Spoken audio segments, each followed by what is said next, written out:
Бейшемби күнгө даярдалган күндөмү маалыматтык программасынан толукталган кечки чыгарылыш менен тааныштырып, студияда Кундуз Кенжебаева, саламатсыздарбы? Алгач бүгүнкү чыгарылыштан кыскача анонс.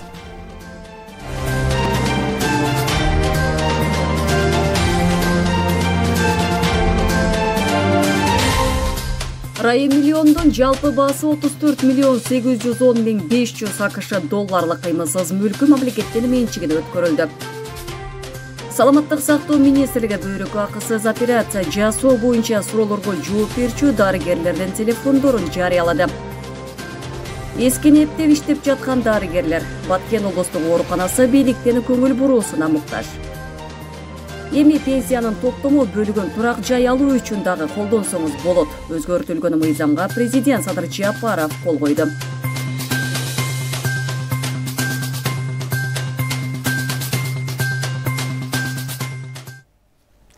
Бүгүн 8 февралда президент Садыр Жапаров Азербайжандан президенти Ильхам Алиев менен телефон аркылуу сүйлөштү. Садыр Жапаров Ильхам Алиевди 7 февралда өткөн кезексиз президенттик шайлоодогу ишенимдүү жеңиш менен жылуу куттуктап, боордош Азербайжан элине мындан арыда гүлдөп өнүгүшүн каалады. Өлкө башчылары ошондой эле Кыргыз-Азербайжан эки тараптуу кызматташтыктын актуалдуу багыттарын жана биргелешкен өз ара аракеттенүүнүн келечегин талкуулашты. Президент Садыр Жапаров бүгүн Бишкек шаарындагы Свердлов райондук прокуратурасынын жаңы имаратынын ачылыш аземине катышты. Президент салтанатта Кыргыз прокуратурасы мыйзамдуулуктун жана укуктук системанын калыптануусунун көзгөсү экенин айтып, коррупция менен күрөшүү мыйзамдуулукка так көзөмөл кылуу прокуратурага коюлган негизги талап экенин белгиледи. Тилекке каршы республика боюнча Союздан калган административдик имараттардын басымдуу бөлүгүнүн эскилиги жеткен, ал эми жаңы кызматтык турак жайлары салынбай келген. 2021 жылдан баштап бул жагдайдан чыгуу максатында тынымсыз көрүлгөн аракеттердин натыйжасында бир катар объектилердин курулуш аяктап пайдаланууга берилди, деди мамлекет башчысы. Ачылыштан кийин президент 3 кабат имараттын ичин кыдырып, ардактуу конуктор китебине каалоо тилегин жазып, кызматкерлер менен баарлашты. Барыңыздарга белгилүү болгондой, коррупция менен күрөшүү, мыйзамдуулукка так көзөмөл кылуу менин негизги талабым болгон. Бирок бул талаптарды ишке ашыруу үчүн алгач шарт түзүп берүү керек эле. Анткени кызматкерлерге жоопкерчиликти жүктөөдөн мурун алардын кызматтык милдетин так аткарууга көмөкчү боло турган шарттарды түзүү бул мамлекеттин иши. Урматтуу мекендештер, бүгүнкү салтанаттуу иш-чарадагы өлкөбүздүн прокуратура органдарына карата мамлекет тарабынан көрүлүп жаткан камкордуктун бир бөлүгү десем жаңылышпаймын. Анткени Свердлов райондук прокуратурасынын эски имараты 1962 жылдары курулгандыктан, эскилиги жеткен бул жайда кызматкерлердин иштөөсүнө толук мүмкүнчүлүк болбой калган эле. Ошондуктан биз жаңы имарат куруу боюнча чечим кабыл алганбыз. Эркин басып, эркин сүйлөгөн кыргыздар. Бул табигатын ушул күнгө чейин сактап келген уникалдуу калк. Бирок соңку чорларда сөз эркиндигине байланышкан корч пикирлер айтылып, басым же кысым болуп жатканы да айтылууда. Дегени менен сот баракчалары аркылуу бийликтин дарегине далилсиз, дарексиз айтылган маалыматтар же каралоолорда жок эмес. Бул жагдайга байланыштуу мамлекет башчысы Садыр Жапаров да үн катып, маалымат каражаттарына комментарий берди. Дегеле сөз эркиндиги деген эмне, аны пайдаланууда кандай эрежелер сакталышы керек, же журналистиканы жамынып, оозуна келгенди оттоп жаза берсе болобу? Кестешим Саресеп салып көрдү. Эзилтин кыргыздар сөзгө маани берген калк, жедагаса сөз адамдын тагдырын калчай турчу кудуретке ээ экени айтылат. Байыркы кыргыздар ат жалында да өз оюн эркин жеткирип, сөзгө сынуу өлүм менен барабар деп келишкен. Учурда интернеттин өнүгүшү менен бул тармакта да активдешип, коомду айланасында болуп жаткан маалыматтарды ачык жеткирип, соц тармактарда эркин пикирин билдирүүгө да көнүп калышкан. Кыргыздын көчмөн демократиясында, көчмөн духта бул дайыма сөз эркиндиги дайыма биринчи орунда турган. Ошон үчүн кыргыз бул дайыма сөздү улуу туткан, дайыма сөздү баалаган. Биздин тарыхыбызда, ата-бабыбызда, салтыбызда, наркыбызда сөз эркиндиги болгон. Керек болсо дүйнөдө андай жок да. Баш кесмек бар, тил кесми жок деп кыргыз айтат да. Ошентип эле ачык так айтып сүйлөп келгенде. Кыргызстанда соңку учурларда сөз эркиндигине байланыштуу ар түрдүү кептер айтылып, коомчулук кызуу талкууга алып жаткан кез айрым жарандар кармалган блогерлерди бетке кармап, өлкөдө сөз эркиндигине карата кысым же басым болуп жатканын айтып келишет. Бул жагдайдан улам мамлекет башчысы Садыр Жапаров өзүнүн кезектеги берген маегинде жооп кайтарды. Кыргызстанда сөз эркиндигин чектей албайсың, ага эл жол бербейт. Кыргызстандын эли илгертен сөз эркиндиги менен жашап келген эл. Мындан ары да сөз эркиндиги менен жашай берет. Сөз эркиндиги жок дегендер сөз эркиндиги деген терминге жамынып алып, каалаганын кылып келгендер. Сөз эркиндигине жамынып алып, өлкөгө бүлүк салууну пландап жүргөн ЛЖМКчилдер. Биз өлкөгө бүлүк салгысы келген андай арам ойлууларга жол бербейбиз. Сөз эркиндиги деген терминге жамынып алып, биздин менталитетибизге, салтыбызга, табиятыбызга туура келбеген үгүт иштерин жүргүзүп, элди бузуп жатышат. Жалган маалымат таратып, кимдир бирөөлөрдүн аброюна шек келтирген учурлар болуп жатат. Элдин баары аларды көрүп билип эле турат. Эгер бийлик сөз эркиндигине каршы адилетсиз кадамдарга барсак, эбак эле эл көтөрүлүп кетмек. Президент дагы өзүнүн сөзүндө туура айтты. Сөз эркиндигин бизден эч ким тартып ала албайт. Сөз эркиндигин тартып алам деген адамдар бүгүн ошол мамлекетти жетектеген адамдар бүгүн Кыргызстан аймагында жок. Алардын баардыгын каякта экендигин эл өзү көрүп атат. Ал эми ошол эле мезгилде сөз эркиндигиндеги жоопкерчилик деген да маселе болот. Жоопкерчилик деп биз бардык эле нерсени бул сөздүн эркиндиги деп эле айта берүү дагы туура эмес. Сөздүн өзүнүн жоопкерчилиги болот. Коомдо өзгөчө күчкө ээ болгон медиа тармагы, андагы журналисттер кесиптик этиканы сактоо зарылдыгы бар. Сөз эркиндиги деп эле жөнү-жок каралап, же көкөлөтө мактаган маалыматтардан оолак болуу белгиленет. Ал эми соц тармакта фейк аккаунттар иштеп, коомго бүлүк салып жатса, аны менен катар өздөрүн блогер катары көрсөтүшкөн тараптар журналисттердин атын булгап, чектен чыккан учурлар күн сайын кездешүүдө. Интернеттин заманында, азыр жана соцсеттер заманында көйүп кетпедиби? Оорураак болот да. Анан элибиз дагы, өзү дагы анализ берген үйлөнүш керек.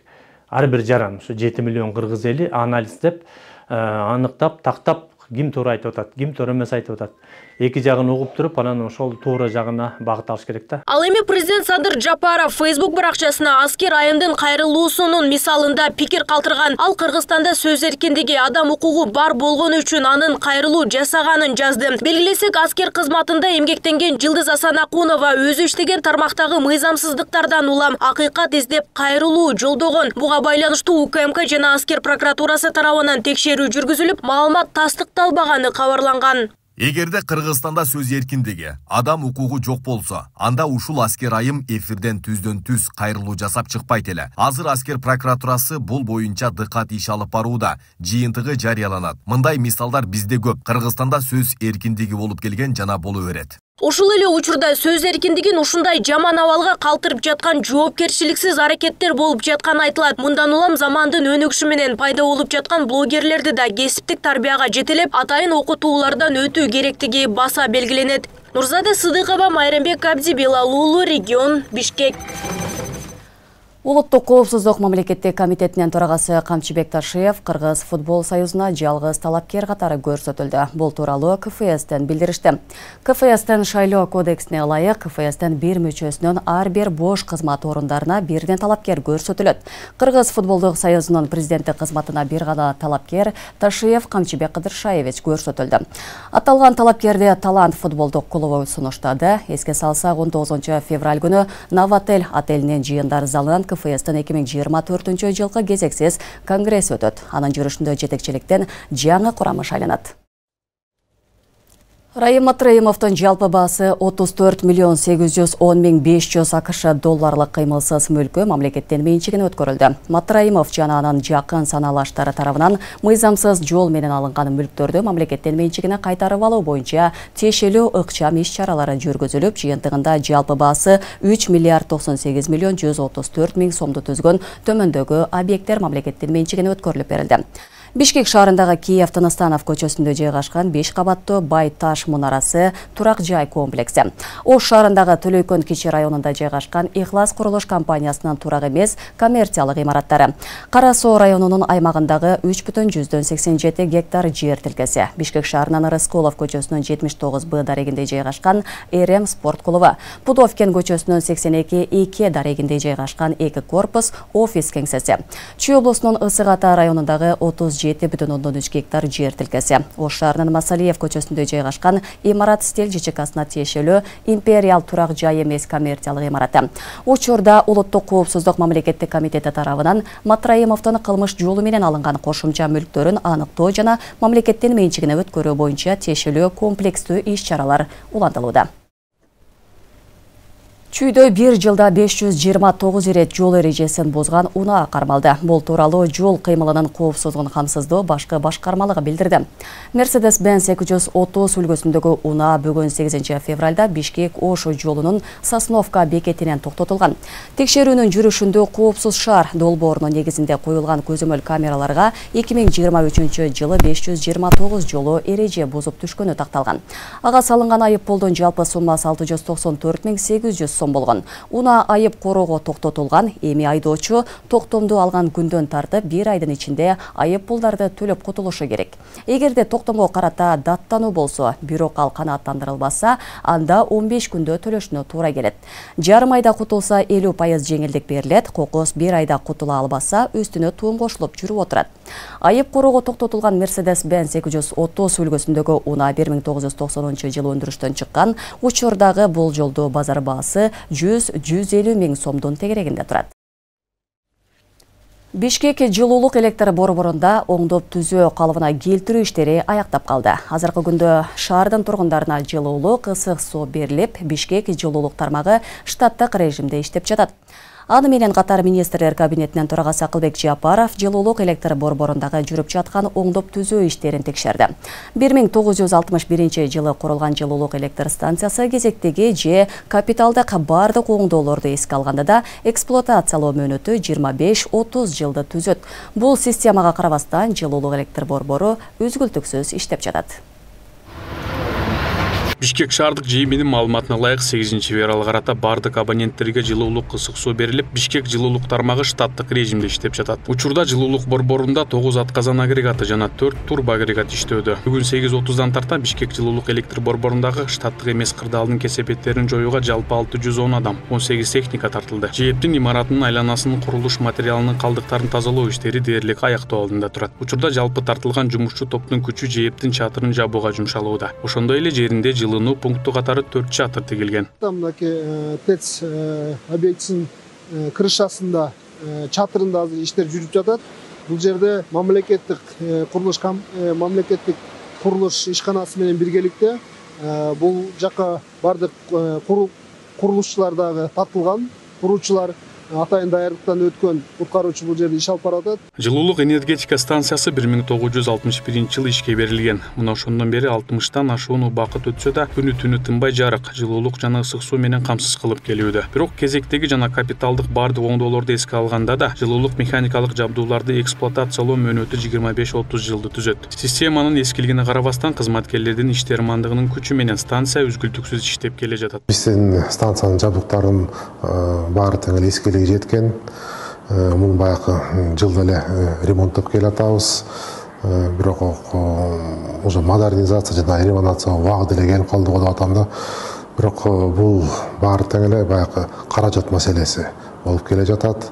Бул баягы көп жылдан бери биздин тарифный политикабыз социально ориентированный болгондуктан баягы каражат жетпей келген ошого чейинчи.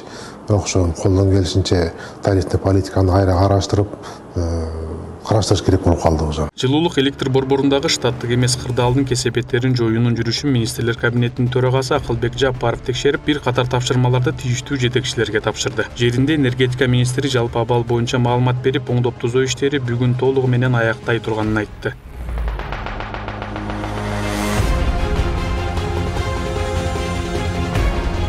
Андан кийин Акылбек Жапаров Кыргыз көмүр мамлекеттик ишканасына барды. Анда Кара Кеченин Борбор калаанын жээбиндеги көмүрдү ташуу жана жүктөө процесси менен таанышты. Мындан тышкары мамлекеттик ишкананын жетекчилиги менен кеңешме өткөрүп, анда Кыргыз көмүр мамлекеттик ишканасынын жакынкы 5 жылга өнүктүрүү планын тез арада сунуштоону тапшырды.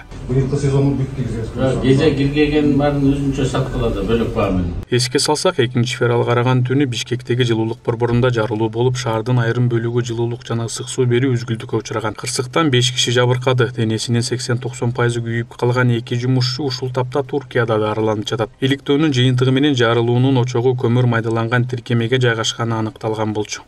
Байман Ахматов, Майрамбек Абдибилал уулу, регион Бишкек. Президент Садыр Жапаров Кыргыз Республикасында мамлекеттик социалдык камсыздандыруу боюнча пенсиянын топтоо бөлүгүнү каржылоо үчүн каражаттарды инвестициялоо жөнүндө мыйзамга өзгөртүүлөрдү киргизүү тууралуу мыйзамга кол койду. Ага ылайык эми пенсиянын топтому бөлүгү турак жай алуу үчүн бериле баштайт. Тагыраагы ипотекага үй алып жатканда баштапкы жана кошумча төгүм катары пенсиянын топтому бөлүгүн колдонууга болот.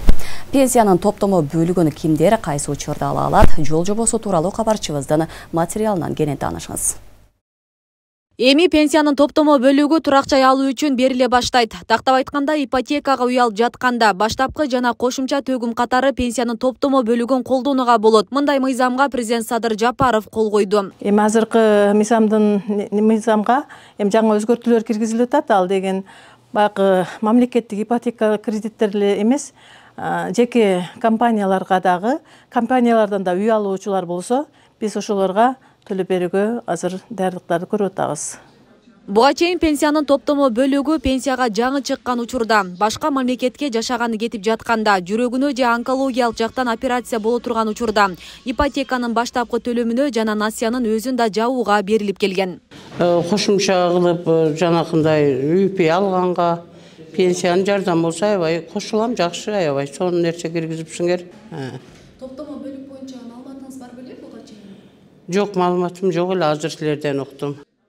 2024 жылдын 1-февралына карата Кыргызстанда пенсиялык топтоо алгандардын жалпы саны 197.316 адамды түзгөн. Пенсия курагына жеткен жарандарга төлөм 177.173 адам, 1.876,6 миллион сом. Туруктуу жашоо үчүн өлкөдөн чыгып кеткендерге төлөм 3.809 адам, 177,7 миллион сом. Каза болгон камсыздандырылган адамдардын мураскорлоруна төлөм 10.204 адам, 254,1 миллион сом. Аскер кызматчыларына төлөм 850 адам, 7,1 миллион сом. Алгачкы ипотекалык төлөм 349 адам, 69,1 миллион сом. Ипотекалык насыяны төлөө 4415 адам, 839,6 миллион сом. Ижарага берилүүчү турак жай мамлекеттик ипотекалык компания тарабынан каржыланат 58 адам, 6,2 миллион сом. Расмий жумушсуз деп таанылган 170 адам, 2,7 миллион сом. Ооруга чалдыккандар 288 адам, 42,7 миллион сом. Пенсиянын топтому бөлүгү иштеген жылдарга эмес, төлөгөн акчасына жараша эсептелет. Жалпы иштеген жылдардын айлыктары эсептелип, ошонун 2% топтому бөлүк катары берилет. Белгилей кетсек, мамлекеттик пенсиялык топтолмо фонду 2010 жылдын 1-январынан баштап ишке киргизилген. Асия Сыдыкова, Аскар Мамат Исаков, Регион телеканалы.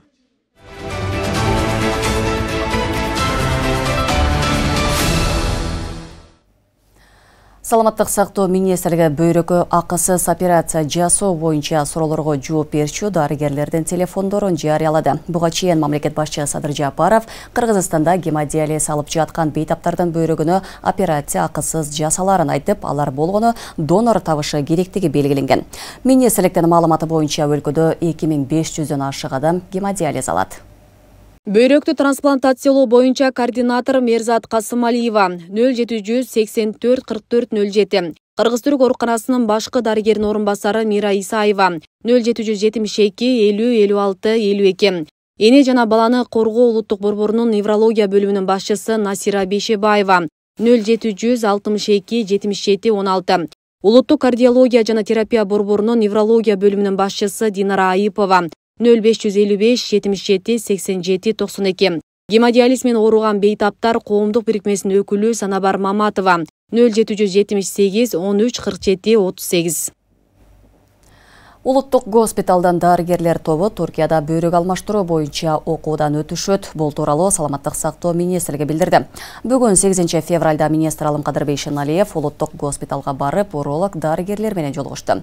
Анда мамлекет башчысы Садыр Жапаровдун органдарды трансплантациялоону өнүктүрүү жаатындагы буйругунун негизинде Туркиядагы алдыңкы клиникалардан бири менен сүйлөшүү жүргөнү айтылды.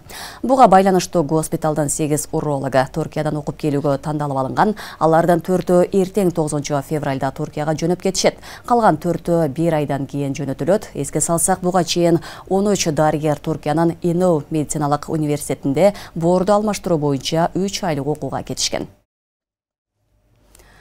Баткен облустук биргелешкен ооруканасынын төрөт бөлүмүндөгү шарттар социалдык түйүндөрдү тарап, көпчүлүктүн назарын бурган. Андагы бөлмөнүн көгөрүп кеткен дубалдары тартылып, кызматкерлер үчүн да, төрөгөн энелер үчүн да шарттын жоктугу баяндалган болчу.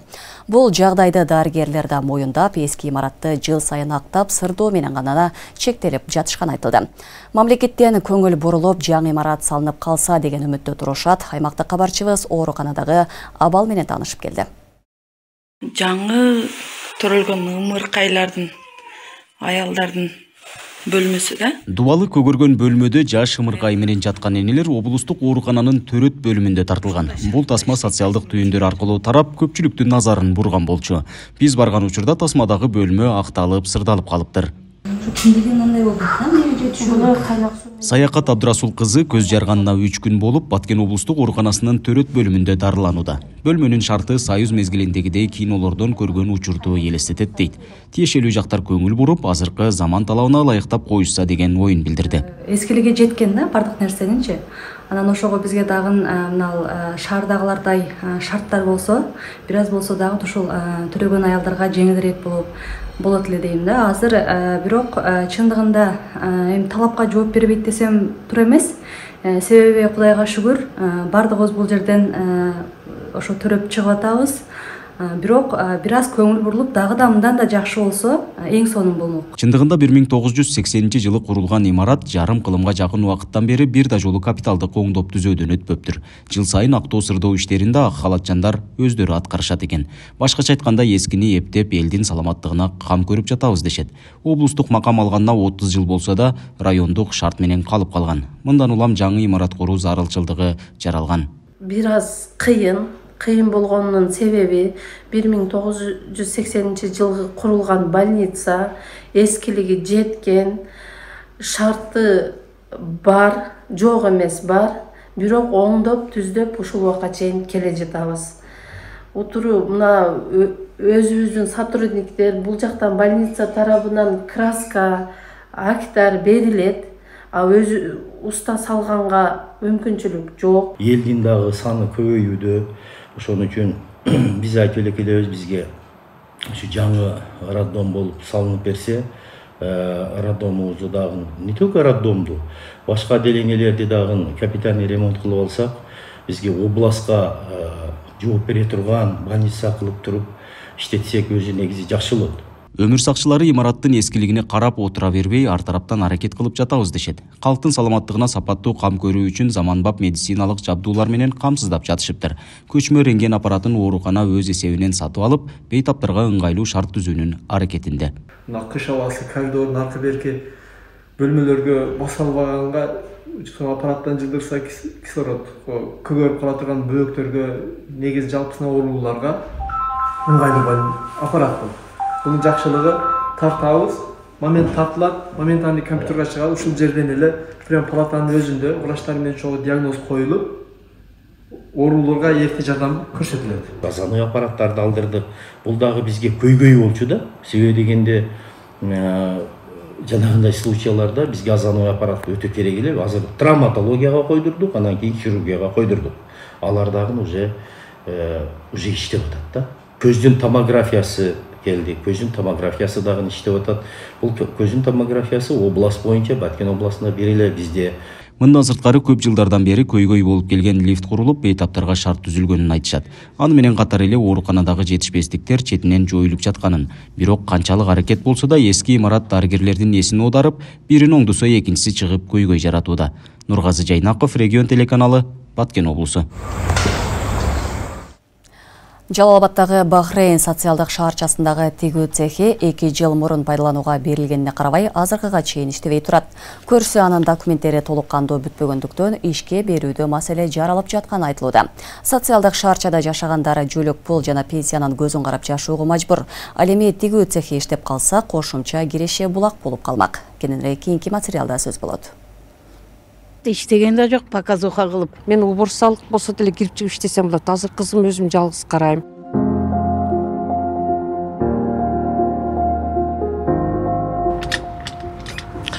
Бул чакан имарат Жалал Абад шаарындагы Бахрейн кичи шаарчасындагы тигүү цехинин имараты. Анын пайдаланууга берилгенине дээрлик 2 жылга чукулдады. Бирок азыркы учурга чейин иштей элек.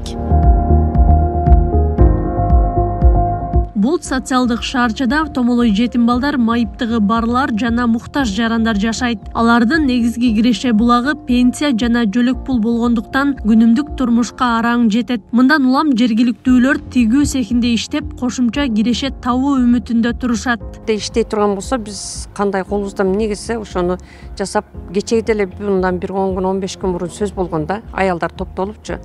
Анан аксакал эжебизге айтканмын мен, именно эже мына паптагыларым убурсасы башкасы болсо биздин колубуздан келсе кирип чыгып иштейт элек. Анан кийин ушу швеяны кичине аракет кылбайлыбы, ачылып калган болсо иштесек болот эле. Ооба да сөзсүз түрдө жакшы болмок. Себеби биз алыс жакка баргандан көрө биздин алыс жакка барып иштегенге шарттарыбыз жок. Биздин сырт жактан айлык деле келбейт да. Только пособие, пенсия менен жашайбыз. Ушул жерде ошондой ишканалар ачылып калган болсо кирип чыгып иштегенибизге бизге дагы шарт болмок. Имараттын ачылышында цехте 10 тигүүчү машина бар экендиги, жумуш орундары түзүлгөн айтылган. Ал эми тигүүнү билбегендер үчүн атайын окуутуулар уюштурулары пландалган болчу. Бирок мунун баары азырынча ишке аша элек. Машинканы болсо ошо Бахрейндин жителдеринен ачса, анан кийин только башка сырттан келгендерге жумуш орду берилет деп айтылган болчу. Бирок ал нерселер бизде жок болгон жок. Ошол жер ачылбай эле турат, иштеген да жок, показуха кылып эме кылып коюшкан. Баягы цехтерде машинкаларды кичине иштетип алар буларды коюп койгон, бирок эч кандай эме болгон жок да. Көрсө иштетилбей жатып эскере баштаган имараттын документтери толук бүтпөптүр. Социалдык шаарчаны курган компания тиешелүү документтерди тапшыра электигине байланыштуу тигүү цехин ишке киргизүүдө маселе жаралыптыр. Мага жеткен маалымат боюнча биз подрядчик организацияны таптык.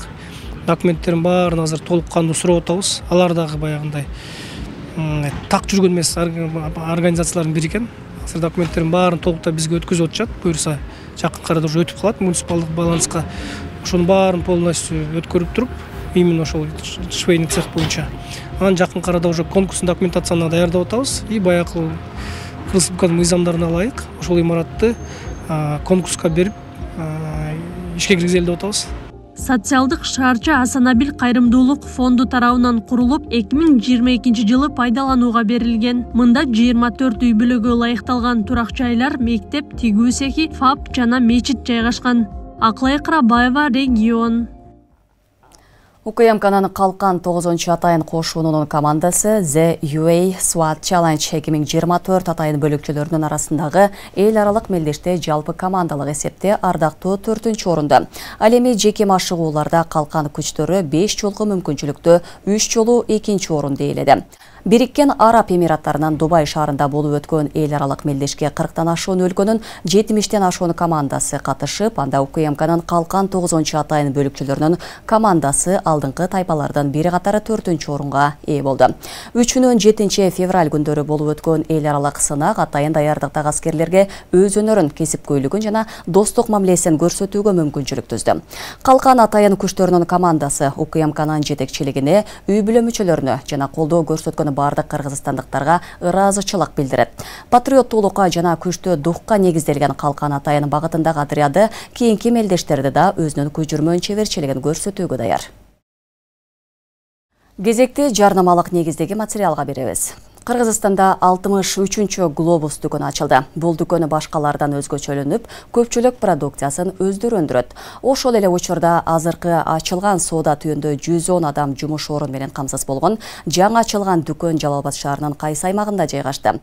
Алар сунуштаган азык-түлүктөрдүн баалары кандай? Бул суроолорго кийинки сюжеттен жооп алыңыздар.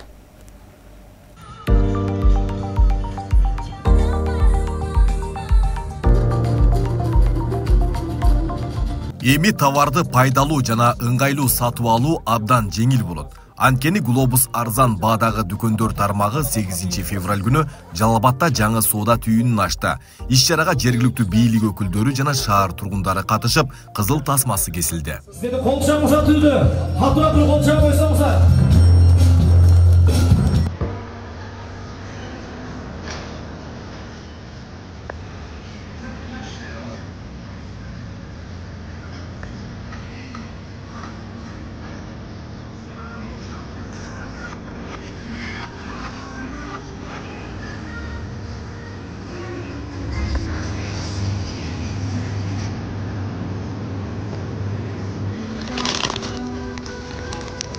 Иш-чарага келген шаар тургундары мындай ачылыштар каланын өнүгүүсүнө өзгөчө салым кошот дешет.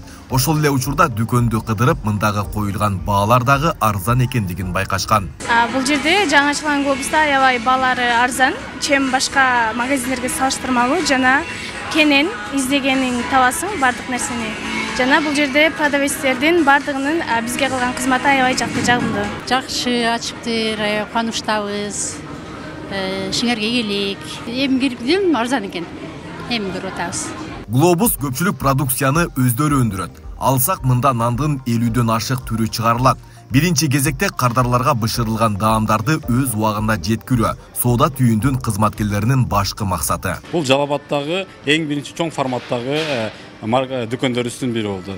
Эң баса белгиленүүсү бул чоң форматтагысы бул өздүк өндүрүш. Өздүк өндүрүштүн баары мына азыр көрүп турасыздар. Бүт заманбап жабдыктар, ошондой эле эң өзгөчө биздин бул печка.